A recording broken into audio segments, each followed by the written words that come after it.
महाराज जी 5-6 दिनों से ना नाम जप ही नहीं हो रहा है, नाम में मन ही नहीं। न देखो भाई, अब होता तो सिद्धों का है, साधकों को तो करना पड़ता है। यदि आप कोई गंदी बात कर दोगे समझो तो बंद हो जाएगा, या किसी संत की निंदा कर दोगे तो बंद हो जाएगा, या कोई जो खाना नहीं चाहिए ऐसा पदार्थ खा लोगे तो बंद हो जाएगा। नहीं महाराज जी, मतलब इतना दिनों से जैसे आपने कहा था नाम जप करो, तो नाम जप चल रहा था सब बराबर। आपने कहा था नॉन वेज पहले कहा था छोड़ने के लिए साल भर पहले, मतलब सब छोड़ दिया। मतलब साल भर से आपका सत्संग भी सुन रहा हूँ, हर 2-3 महीने में आपके पास आ भी रहा हूँ, मतलब सब चल रहा है। अभी क्या हुआ कि अभी मेरा 2 महीना बाद एग्जाम है, तो डेट आ गया, तो मतलब कि 2 साल से नहीं हुआ, तो इस बार मतलब हिम्मत ही नहीं हो रहा है कि इस बार भी नहीं होगा। नहीं क्यों, आप हार क्यों रहे हैं? क्यों नहीं होगा, क्यों नहीं होगा?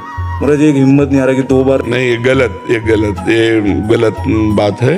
हम भगवान के अविनाशी बच्चा है, हम जो चाहेंगे वो प्राप्त कर लेंगे। निराश पहले से हार क्यों गए? हार जाने पे भी हमें नहीं हारना है। सुख दुख के समय कृत्वा लाभा लाभो जया जय। उठ ए धनंजय, खड़ा हो, अपनी प्रत्यंचा पर चढ़ा। तो जो हमारे सामने कर्तव्य कर्म उसको रौंद के फेंक दे। कितना बड़ा चैप्टर है आपका जिसको हमें उत्तर देना है। मान लो परीक्षा आ रही, कितना बड़ा चैप्टर है, चाहे वो वाचिक हो, चाहे मानसिक हो, चाहे लैखिक हो, हम हर तैयारी रखें। अब इधर उधर उद्दंडता करोगे, बॉयफ्रेंड गर्लफ्रेंड में घूमोगे तो उत्तर कौन देगा? अगर मानसिकता हमारी भोगों में चली गई, मानसिकता हमारी व्यसन में चली गई, मानसिकता हमारी सांसारिक सुख में चली गई, तो विद्यार्थी जीवन में एक तपस्वी का जीवन है। आप कैसे ऐसे निर्णय कर लिए कि मैं फेल हो जाऊंगा? कैसे निरुत्साहित हो? मतलब अभी भी ऐसा कभी कभी लगता है हो भी जाएगा कभी। अरे लगने से कोई मतलब, हो भी जाएगा नहीं, हो ही जाएगा। ऐसे दृढ़ बनो, अपने चैप्टर को आप अध्ययन के द्वारा पुष्ट करो। ऐसे कैसे यार तुम बोल दिए, जवान आदमी होकर एक निराशा का शब्द बोल दिए।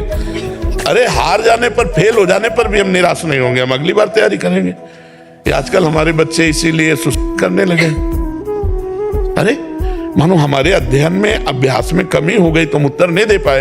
एक वर्ष हमको और मिला, अगर हम फेल हो गए तो हम ऐसा उत्तर देंगे कि फर्स्ट आएंगे। पर देखो आजकल नए बच्चे, हम आपको हाथ जोड़ के कहते हैं, बहुत गलत आचरणों में जा रहे हैं। जो ब्रह्मचर्य में रहना चाहिए वो बॉयफ्रेंड गर्लफ्रेंड में जाते हैं। जिसमें हमारी बुद्धि शुद्ध रहे तो ड्रग्स ले रहे हैं, हुक्का पी रहे हैं, नशा कर रहे हैं, गंदे आचरणों की तरफ बढ़ रहे हैं। तो फिर ऐसे विद्या एक पवित्र वस्तु है। किसी भी बात का अगर हम एकाग्रता पूर्वक मनन करें तो हमारे दिमाग में बस जाती है। वो तुम्हारा चैप्टर बसा क्यों नहीं? क्योंकि तुमने एकाग्रता पूर्वक किया नहीं। बस गया, मतलब अभी तो अच्छे नंबर भी आ रहे हैं, लेकिन डर लग रहा है। नहीं डरो मत, आज हम तुमसे कहते हैं डरो मत। डरना वहां है कि हमसे कोई गलत काम ना हो जाए, बस कोई गलत काम ना हो जाए, वहां डरना है। इसमें डरना नहीं, इसमें तो दौड़ के चलो, अपने कर्तव्य कर्म पर डरना नहीं। डरोगे तो देखो 2 चीजें आदमी को परास्त कर देती है, एक भय और एक निगेटिव विचार। इन दोनों को नहीं फटकने देना चाहिए अपने हृदय में। किसी का भय नहीं होना चाहिए। हम अविनाशी हैं, हम तो कभी मरेंगे नहीं, शरीर मरने वाला है, वो एक बार मरेगा, फिर हम क्यों भयभीत हो? बात समझ लो। ये डर हमको, और निगेटिव, पता नहीं यार मैं फेल ना हो जाऊं, पता नहीं, ऐसा निगेटिव विचार, भय, ये नहीं आने चाहिए।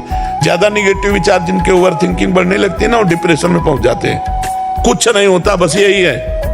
अब यही तुम गाढ़ चिंतन करने लगो, यार फेल हो जाऊंगा, और डरने लगो, सही कहता हूं फेल हो जाओगे और डिप्रेशन में पहुंच जाओगे। और अभी तुम उत्साह करो, अरे कैसे फेल हो सकते हैं, तो फेल होने के चांस आते आते आप पास हो जाओगे।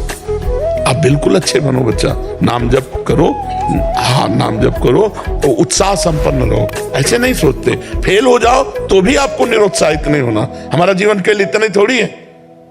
अगर हम लेबरी भी करेंगे तो 500 रुपया कमा लेंगे, मरने से थोड़ी कुछ बात होती। जो बच्चे फेल हो जाने पर ऐसे निर्णय करने लगते हैं, और माता पिता को भी चाहिए कि फेल हो जाने पर बच्चों को टॉर्चर न करें वाणी के द्वारा कि हमने इतना पैसा लगाया तुम फेल हो गए, ऐसा नहीं कहना चाहिए। हाँ, बच्चों को चाहिए कि अपने माता पिता की मेहनत के अनुसार अपने कर्तव्य का पालन करें, जिससे उनको निराशा ना मिले। पर यदि बच्चे फेल हो जाते हैं तो उनके जीने की आशा को पुष्ट करो, ना कि ऐसे वचन बोल दो कि वो सोचे कि अब मम्मी पापा के सामने जाऊं तो मैं फेल हो चुका हूं, मेरे दोस्त पास हो चुके हैं। उधर टॉर्चर पड़ रहा दिमाग में, इधर मम्मी पापा, फिर उनको यही निर्णय आता है कि अच्छा है।